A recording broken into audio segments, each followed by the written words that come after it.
Good afternoon, everyone. I'm Jeline Despabeladeras, and I'm here with my fellow presenter, Ms. Ria Estrecho, to discuss one of the most important literacies in the 21st century, namely global literacy. Global literacy is an understanding of how the world is organized and interconnected sa paanong pamamaraan tayo nagkakaugnay-ugnay sa kabila ng pagkakaiba ng ating mga kultura, ng ating mga tradisyon at kaugalian, ng mga sistemang kinabibilangan ng pa-economic man o politikal. Nang sa gayon ay matutunan natin kung ano ba ang papel na dapat nating gampanan sa pagsasaayos ng iisang mundong ating ginagalawan.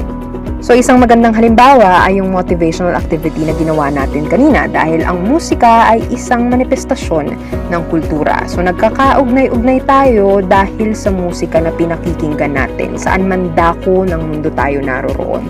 So sa panahon natin, ang usong-uso ngayon ay yung mga Korean bands at Korean songs na pinangalanan natin K-pop.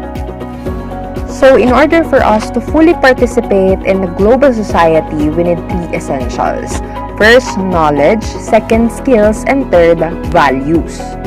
First, knowledge. Mahalaga na meron tayong kaalaman sa mga nangyayari sa ating mundong ginagalawan dahil lahat nga tayo ay magkakaugnay.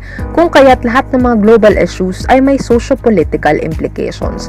Halimbawa na lang, historically, ang World War II ay digmaan lamang ng kapangyarihan ng mga European countries. Pero lumagpas ito sa Asia at naapektuhan tayong mga Pilipino at ang Pilipinas. Gayon din ang pagkakahalal ni Donald Trump bilang presidente ng Amerika dahil ang Pilipinas at ang Amerika ay may diplomatic at military relations. Second, values. Mula sa kaalaman, dapat mag-ugat ang respeto sa kapwa, sa iba't ibang relihiyon, sa iba't ibang lahi, sa iba't ibang kultura, at sa iba't ibang kaugalian. Bakit mahalaga sa atin ang eleksyon? Dahil sa pagpili ng ating partikular na kandidatong iboboto ay sumasalamin ang ating mga prinsipyong pinaninindigan at ang ating mga values o kaugalian. Gayon din ang importansya ng pagpili ng stand sa mga global issues. Halimbawa na lang sa territorial dispute ng Palestine at ng Israel kung saan merong oppressor at merong oppressed. At third, skills. Hindi natatapos sa respeto kundi sa direktang pakikipag-ugnayan sa iba't ibang bansa, iba't ibang lahi at iba't ibang kultura nang sa gayon ay tuluyan nating maunawaan ang konteksto ng kanilang pamumuhay. Ganun na lamang ang pagpupursige natin na mag-aral ng Ingles at ng ibang lengguwahe kapag pupunta tayo sa ibang bansa nang sa gayon ay maintindihan ang ibang mga lahi. Aims of global literacy: to address issues of globalization, racism, diversity, and social justice.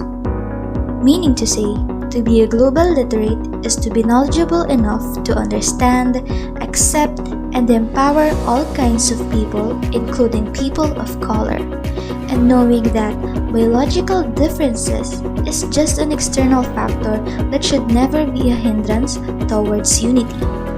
It also aims to create global citizens who has a say in different social issues, including the fight for social injustice, and equip them with enough skills to survive in a changing world. One example is the 2001 9/11 Twin Tower attack in New York City.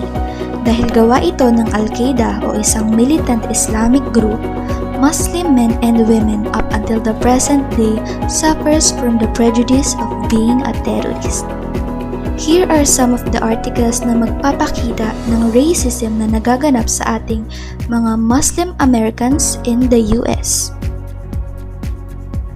To empower students with knowledge and take action to make a positive impact in the world and their local community. So being knowledgeable is not enough if not put into action, which can gradually impact the betterment of community, society, and state that you belong in. Tinuturuan tayo nito na hindi sapat ang awareness lamang. Kailangan natin kumilos upang makakita ng changes and improvements regarding global issues. The expectations of global literacy overlap significantly with the aims of contemporary liberal education. Ang pag-aaral ng global literacy ay may pagkakahalintulad sa makabagong liberal na edukasyon na may layuning hindi lamang magfo-focus sa isang spesipikong disiplina ngunit sumasaliksik sa iba't ibang timely and relevant global issues na kinakaharap natin ngayon. So now, what does it take for you to be called a global literate? Number 1.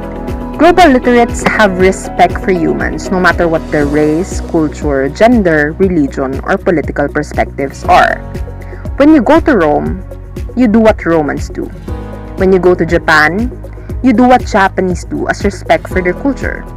This is why Daniel Padilla in 2017 was called out dahil niyugyug niya yung cherry blossoms, which is not acceptable in Japanese culture.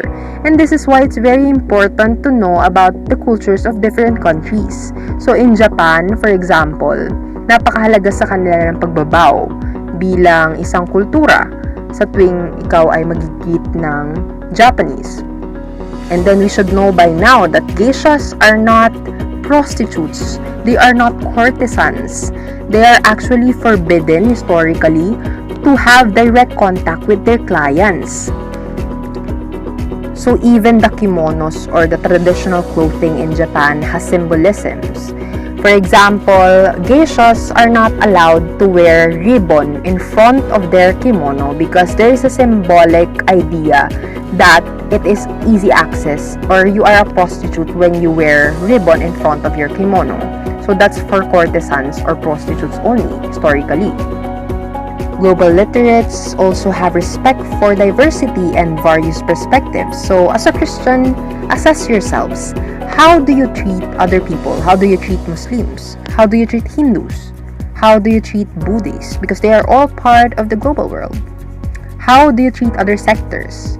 How do you treat the LGBTQ+ community? Next, global literates also promote sustainable patterns of living, consumption, and production because they don't only appreciate the natural world but also demonstrate respect towards the rights of all living things. Now, this is quite a loophole because when we talk about global literacy, there is automatically a connection with globalization. And all these glamorized ideas about globalization and being global literates are quite hypocritical because transnational corporations like McDonald's, Nike, and Apple, which are products of globalization, are actually primary contributors of environmental pollution. So what's not clicking, dude? Now, let's move on into answering the question on how can we teach global literacy. According to the chapter 2 of the book Mastering Global Literacy by Heidi Hayes Jacobs, number 1 is by raising your awareness. How do we become aware of learning opportunities to support global literacy? Here are some awareness strategies that we can try. Gain a global perspective. Read books about global topics. Start a conversation. Watch television shows with global perspectives. All of this will help us to be more updated of what's happening in a global scale. Making a commitment or setting it as a goal. Developing your competence with contemporary tools or utilizing digital media and technology. Building your personal learning network or connections where you can learn from. Amplifying your curriculum or using it as a tool to access variety of global literatures and resources. Next, we need a holistic approach in teaching global literacy or the concept of learning it at home because the exposure in culture starts at home. So knowledge, skills, and values must be taught at home first. We must also use technology responsibly in ways that will make us prosperous with knowledge, skills, and values about global issues and other cultures rather than ways that create dichotomies. Lastly, we must teach in the mother tongue because we can never be knowledgeable about other culture if we're not knowledgeable enough with our own. We can never respect other culture if we do not put importance to our own. And we can never be globally literates if we are locally illiterates. That sums up our lesson for today. Thanks for watching.